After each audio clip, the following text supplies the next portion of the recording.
B25. Living alone in a kinda shitty house in a bad neighborhood because can't afford anything better and won't live with roommates.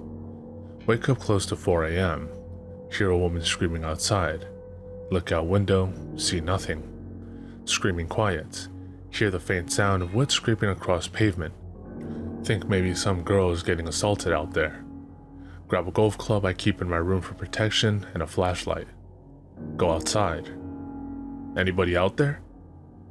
Walk around backyard, see nothing. Still hear a faint noise of wood scraping. I walk back to the front yard. I see something in the shadows near my neighbor's patio. I shine my light on it. What the fuck? It's a nude black woman's torso with freakishly long arms facing away from me. Long dirty hair, about 4 feet tall. Look down. Her lower body is some kind of flat-bottomed wooden thing, like she has a boat for legs. She turns her head towards me. Her eyes are empty sockets. She has no nose. Run the fuck back inside. Hear her scream at me with a ear-splitting shrill. Call the cops. Tell them there's a crazy woman outside my neighbor's house. Leave out the part about her having a boat thing for legs. Dispatcher man tells me cops will be there to investigate. They never show up because bad part of town and they have better things to do. I stay up all night with a golf club in hand wishing I owned a gun. I hear wooden scraping for about an hour later and it stops close to dawn. I ask the neighbor about it the next day. He gets really anxious and sweaty and denies knowing what I'm talking about. There was no fucking way he didn't see it.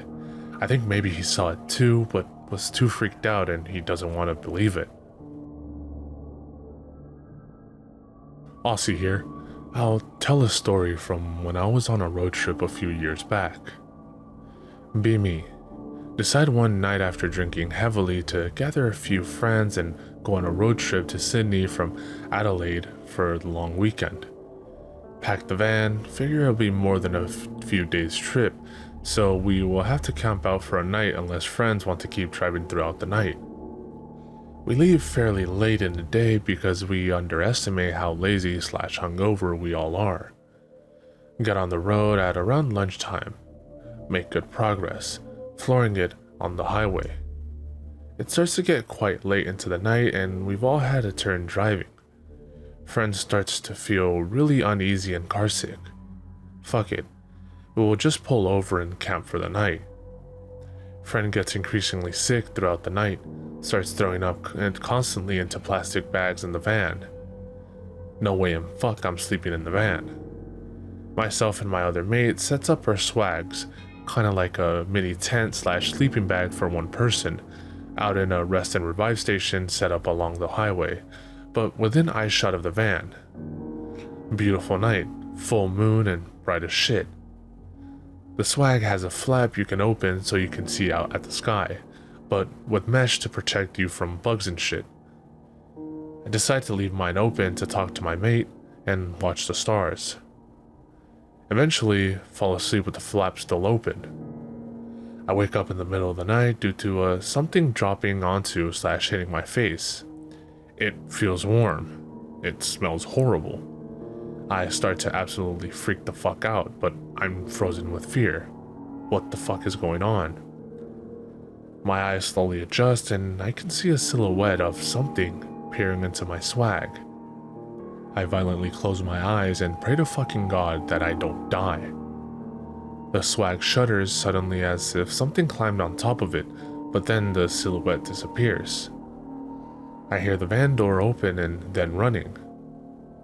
Sick friend rushes over to my swag and zips it in hysterics. Are you fucking okay? Oh god, I watched it the whole time. Where the fuck is Aaron? We both turn on our phone torches and leg it over to his swag.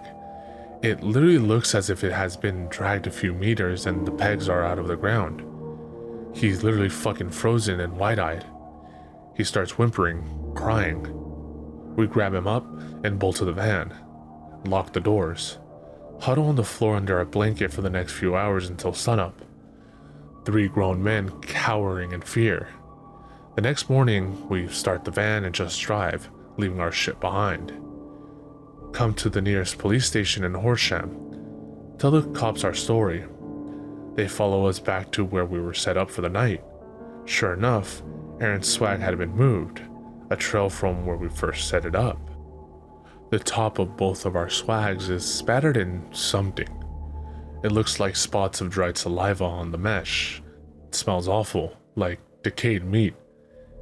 Pack our shit up and leave, back towards that Adelaide. We have no fucking idea what happened that night. Cops think it may have been some sort of animal.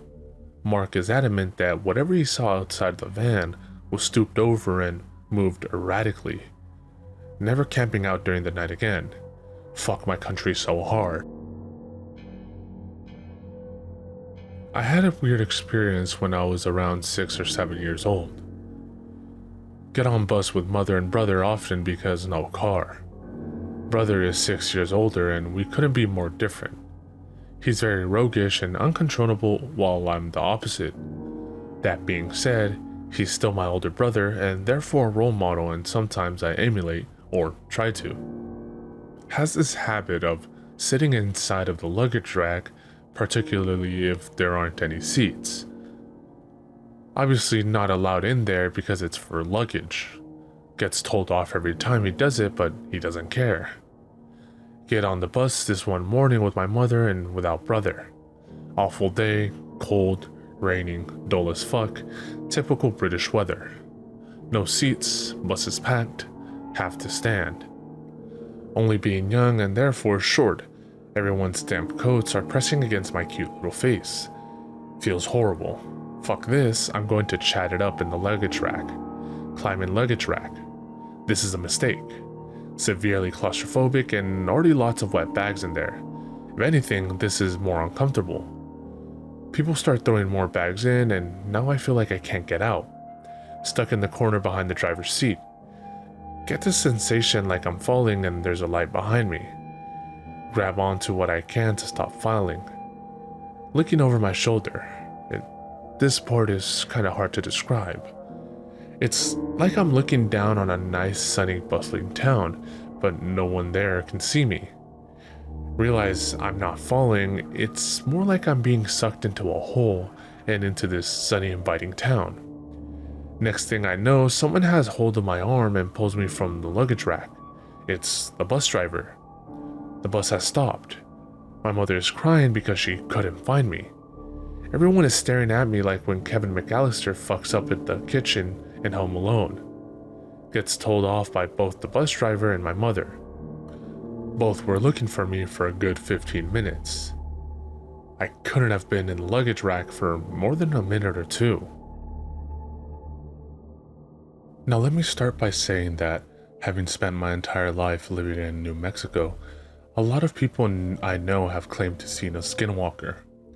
They're kind of our regional boogeyman. But ask a Navajo about them and they will either absolutely ignore the question and all following, or they will kind of laugh it off saying something to the effect of, well, white people believe they are myths. Well, here's my story regarding them. My father owns a small delivery service that operates out of Farmington, New Mexico. We mostly deliver small packages out to the middle of nowhere that are too much of a hassle for the larger delivery companies to bother with. My dad is the only employee and we have a few pickup trucks and a trailer. One day we get a delivery out to Window Rock, Arizona, on the Navajo reservation about 2 hours from Farmington. My dad gets the call for the job while he is chilling with his Navajo friend, Travis, and his girlfriend. Travis mentions how he's got family in Window Rock that he hasn't seen in ages and suggests they go with him. I was about 6 or 7 at the time and it was the summertime, so Dad decides we'll go down together. He can do his delivery really quick, then while Travis sees his family, we can go check out the Window Rock. Big rock face with a large hole in it that goes to the other side. Pretty cool. We had to convoy in separate trucks since my dad was loaded down with freight.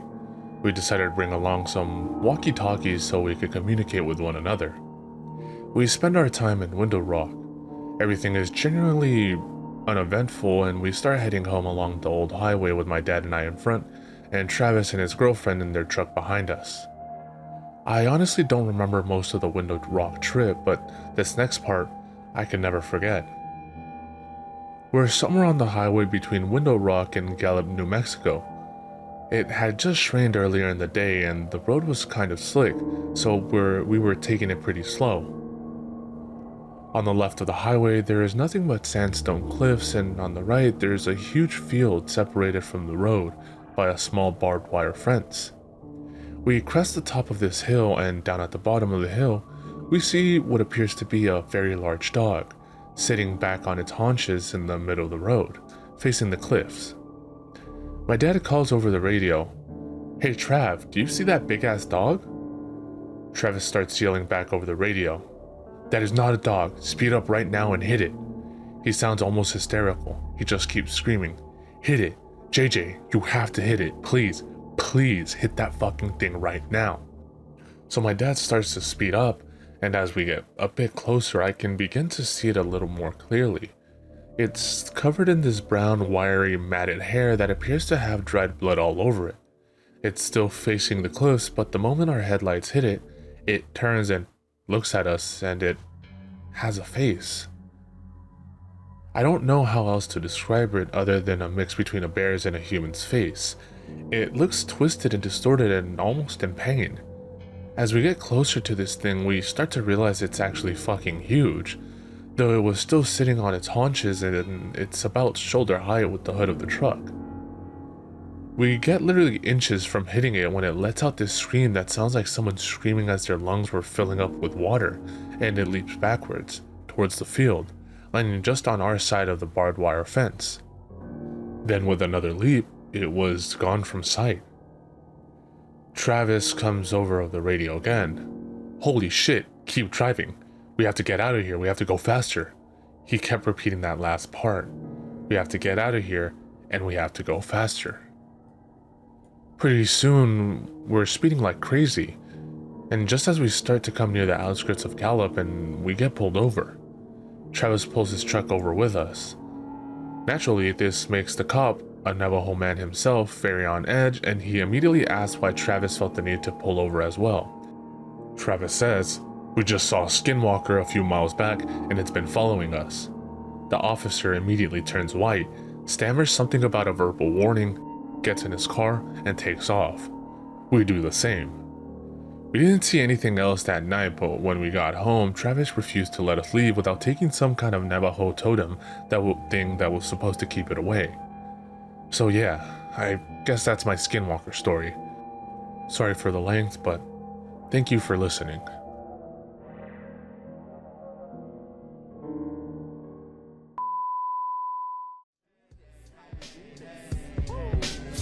Letting the blow, getting the dough. We be checking your hoe while you sweating the flow. I be intellectual, incredible, and flexible. I turn a virgin sexual, impeccable, and technical. I be the first letter, if you ain't know, check the alphabetical order. My natural elements, chemical shorter to leave it cruel. More bloodier, the menstrual waters on the 28th. Your thoughts are pennyweight, I'ma generate these bonds. Watch as I detonate. At any rate, I separate like racist niggas segregate you featherweights. LMA.